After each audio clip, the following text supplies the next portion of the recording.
You press a button and you're instantly gliding at 20 miles per hour. But that effortless motion masks a violent reality, where a sudden loss of control can slam you onto the pavement in a fraction of a second.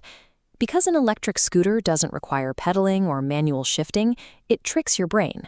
You step onto the deck, push down a throttle, and move forward. That low barrier to entry creates a psychological trap where you equate simply standing on the platform with actually controlling it. Relying entirely on beginner instinct usually ends with a hard lesson in physics. You lock your knees during a bump or misjudge an emergency stop, and suddenly you're dealing with a bent steering stem or a cracked display, damage that often costs half the price of the scooter to repair. Transitioning from a casual passenger to a skilled operator requires a specific understanding of how the hardware, the road conditions, and your own body weight interact. Most of the mechanical errors that lead to crashes actually happen while the scooter is completely stationary, long before the wheels ever turn. Out of the box, a factory scooter is almost never configured for your specific height or posture. You need to manually adjust your cockpit. By loosening the bolts and angling your brake levers and throttles downward, you allow your hands to rest in a straight line with your forearms. This setup lets you pull the brakes securely with just 1 or 2 fingers, while keeping a firm, solid grip on the handlebars. Next, you need to check the display's internal P settings. Many scooters ship with cruise control enabled by default. For a new rider, having the motor automatically lock into a speed after holding the throttle for a few seconds can lead to a terrifying surprise when you try to slow down in traffic. While you're in the settings, ensure your start mode is set to kick to start. This requires the scooter to reach about 2 miles per hour through a manual push before the motor engages, preventing the scooter from looping out from under you if you accidentally bump the throttle while standing at a crosswalk. This animation shows lithium-ion cells building internal heat during a ride. Immediately plugging in traps heat, degrading cells. To preserve chemistry, wait 30 minutes to cool down. Also, recharge between 20 and 30%, rather than draining completely to zero. Getting these configuration details right early on protects your investment. By respecting the hardware ergonomics and battery chemistry from day one, you establish a baseline of reliability that prevents mechanical surprises out on the road. Once the machine is set up, you have to navigate the outdoors.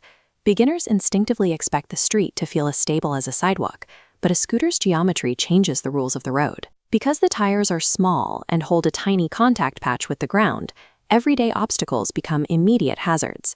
Hitting wet leaves, painted road lines, or damp metal manhole covers will cause a sudden loss of traction that can sweep the scooter out from under you in a heartbeat.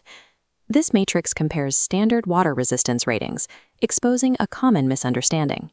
Most consumer scooters carry an IP54 rating, which is only tested for light dust and minor splashes. It is not designed to survive actual rainfall or deep puddles, which require the more robust seals found in IP65 or IP67 rated hardware. Overestimating this rating leads to moisture ingress that shorts out motor controllers and corrodes battery terminals. Because most manufacturers explicitly exclude water damage from their warranties, a single ride through a rainstorm can turn a $1,000 vehicle into scrap. Riders also tend to ignore traffic patterns because the vehicle is so small. Since you aren't in a car, it's easy to forget that you are still a part of the road's ecosystem, subject to the same signals and flow as everyone else. Surviving the urban environment requires constant vigilance.